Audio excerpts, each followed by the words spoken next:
Shifting focus now to the ongoing bus driver strike in Tamil Nadu. Amid the entire strike, an AIA-DMK MLA came forward to help the suffering commuters. A government bus was standing at Anthiur bus depot with 50 passengers on board, but there was no driver in the bus due to the strike. Right then, K.R. Rajakrishnan, who's an AIA-DMK MLA from Anthiur, decided to drive the bus himself.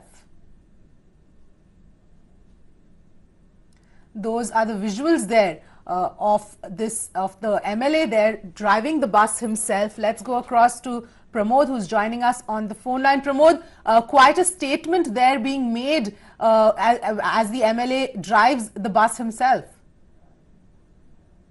That is true. The MLA of Anthiur, Rajasekharan, was the one who did this chivalrous act, and he did it claiming that he saw some people, women and children, stranded at E Road, and he could not stop by there. He had to do something, and that's the reason he took the bike and the bus, and he rode it from E Road to Anthiur, the whole stretch. Apparently, people who traveled the bus straight said that the ride was a smooth one, and they could see the MLA must have had earlier experience riding a heavy motor vehicle. And yet this is the third day of strike, and outside Chennai, we have at least 30% of bus that's been operated, but inside Chennai, it's 5% that's being operated. So it seems like the IDMK wants all hands in, be it outside contractors, apprentice workers, and now even MLAs have started to drive the bike so that they could help the people in any way. Right. But Pramod, meanwhile, of course, despite the Madras High Court order, there seems to be a brazen disregard for that order, because the strike continues despite all of that, with the demands continuing to be asked for by the people who are striking.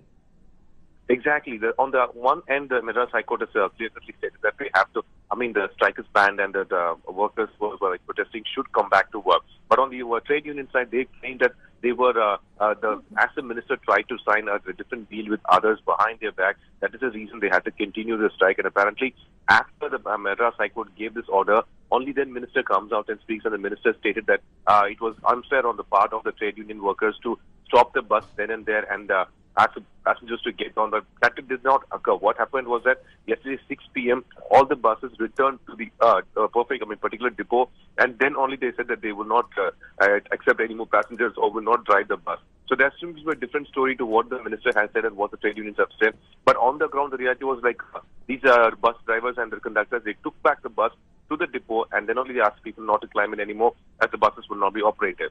Right. Now the trade unions state that since they are being this kind of allegations of bringing once again being brought against them, and as the minister has also in a threatening way stated that actions would be taken against those who are protesting backed by the Madras High Court, they claim that they are fighting for their money and there is no possible way they do it. But apparently on Monday we're expecting a change to it, because Saturday and Sunday we don't see that much of crowd that utilizes the bus on a weekend. So it seems like the effect of this strike will be less on Saturday, Sunday. But Monday, if it still continues, it's going to be real hard for the people. Right, Pramod, one final question. As far as the demands are concerned and the salary hike that they're demanding, I understand that the unions are demanding 2.57% hike, while the government is willing to give them 2.44%.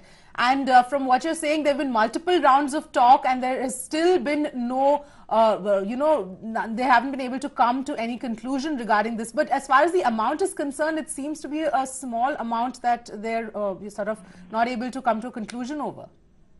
That is true. That the hike they're looking for is 2.57%. There's been two different factors. Earlier they asked for 3%, and then they brought it down to 2.5%, stating that their basic salary is not as equivalent to any other public sector workers, and they're questioning how come they are only being treated this way for more than 10 years.